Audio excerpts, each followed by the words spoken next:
recording. Today we are going to be reacting to the Theoddone1sout thoughts on the science fair. I did not like it, or I didn't like it. I know I'll get some hate for saying I did not.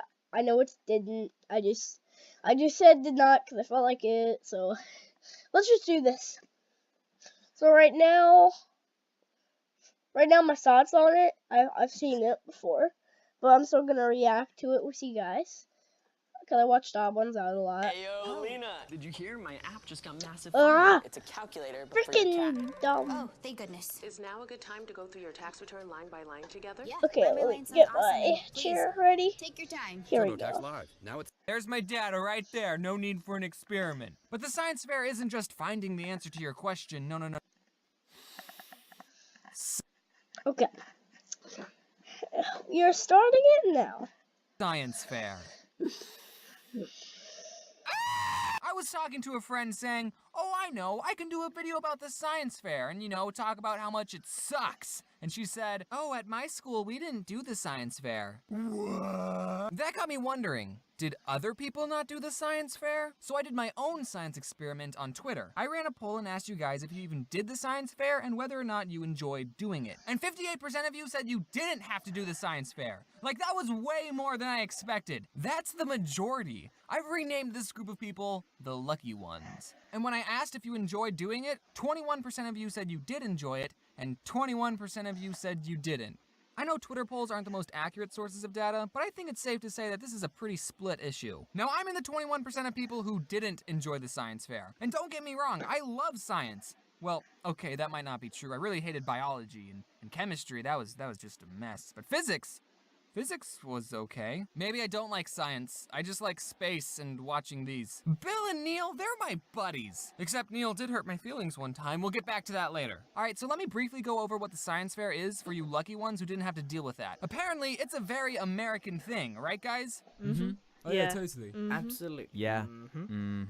Basically, we started doing them, I want to say around 4th grade, and we would do this every year up until the 10th grade. The whole class would spend all day researching a topic that interests them, and then we'd have to come up with a question that we could run an experiment on. An example of these questions are, does the temperature of a battery affect how long it will last? What color light produces the most heat? How does the shape of a rocket's fins affect its travel? All of which are projects I did. Basically, this was supposed to teach you about the scientific method, but what it really did was teach us how to procrastinate and make up data. And on paper, you might think, oh, that sounds like fun. I wish my school did the science fair. No! Here are some flaws with the science fair. First, you got the option to work with a partner. And of course, you want to work with a partner so you can split up the work and not do as much. Now, since I didn't have any friends, I would partner up with someone that no one else wanted to partner up with. But they wouldn't do any of the work. I only did the science fair with a partner once. From 5th grade on, I did my science fair projects alone. The second problem is that we had to come up with a question all on our own. And you gotta understand, we were just kids. We don't think as cognitively as scientists do, okay? Just a couple years ago, we still believed in Santa Claus. Except for me, my family didn't do Santa Claus. And now you want us to wonder if the ratio of a cylinder will affect its buoyancy? Like, come on. And also, we don't have access to any resources. You know, the science fair is a lot like an episode of Mythbusters. But what sets apart the Mythbusters from your average 4th grader is that they're really smart engineers who have access to explosives, while we can't even drive to Walmart ourselves. We have to ask our parents to take us. One year, I wanted to do an experiment on a certain type of soil, so I did research, I wrote everything all up, but then when I went to Home Depot to buy the soil, they didn't even have it! So I had to pick a new topic and start all over again. Now do you see why I think the science fair sucks? So okay, I think it would have been better in elementary school if we were assigned a question.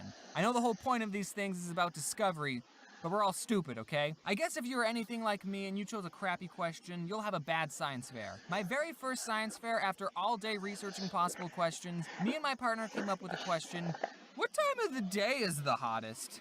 Now, I already know the answer to this question, and in 4th grade, I'm sure I already knew the answer to this question too. It's noon. Like, I don't need to run an experiment on that. In fact, I can just go to Google and seriously just type weather, and boom, there's my data right there. No need for an experiment. But the science fair isn't just finding the answer to your question. No. First, after you research the topic, you have to write a hypothesis. A hypothesis is basically you guessing what you think the result of the experiment will be, but you don't write it down as I think this will happen. No, you write it like you you know what's going to happen.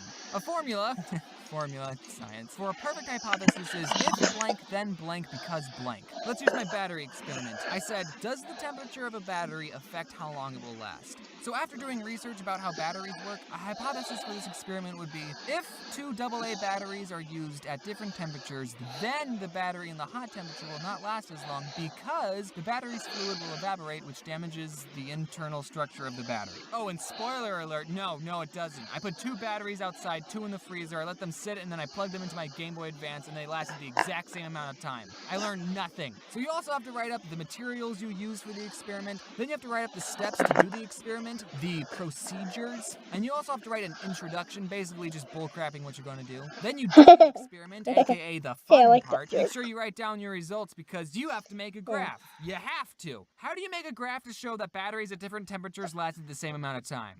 They did. You think you're done, right? But no, you gotta write up the results as if your graph didn't already perfectly depict that, and a conclusion. The conclusion is like the most insulting part of the science fair. You basically go through this checklist of questions that you answer. Was your hypothesis correct?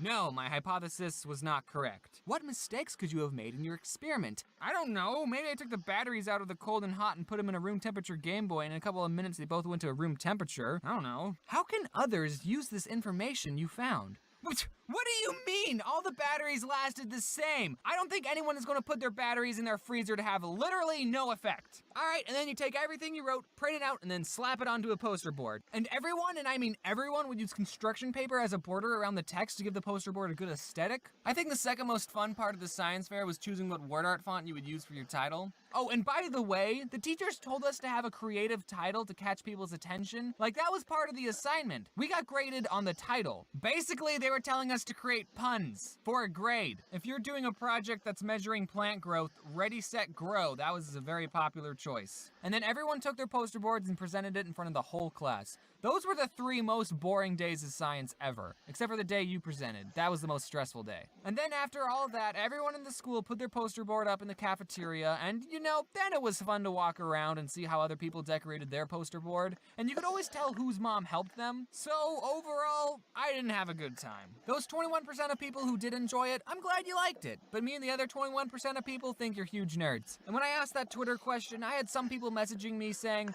yeah, I got 3rd place and all I had was a cup of dirt, ha ha ha ha, and that made me wonder, wait, it was a competition? So I think the key to a good science fair is to come up with a good question and also do a topic that you actually enjoy. One science fair, I did an experiment on rockets, and I had a blast. That would have been a good title. But for another year, I did what color light is the hottest. I just shined a lamp at a thermometer and switched out the bulbs. I know I'll let Neil say what he thinks about that whole project. Okay, red light is warmer than blue light.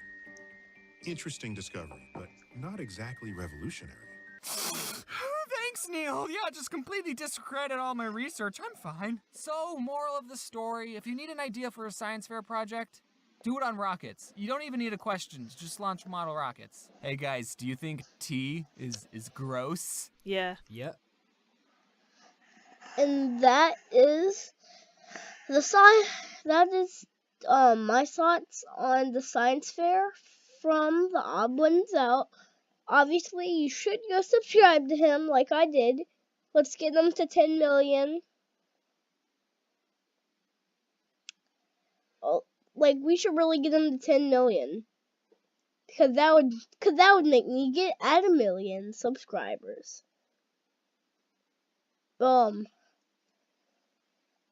If you feel like, if you don't mind doing this, you guys, can you guys please get your friends to subscribe to me?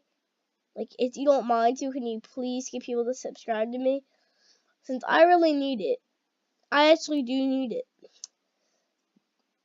But, before I stop, or when I stop recording, I will do a new outro, and next video, there's a chance that I'll do a new intro. So, let me just think of something. Okay, here's a good outro.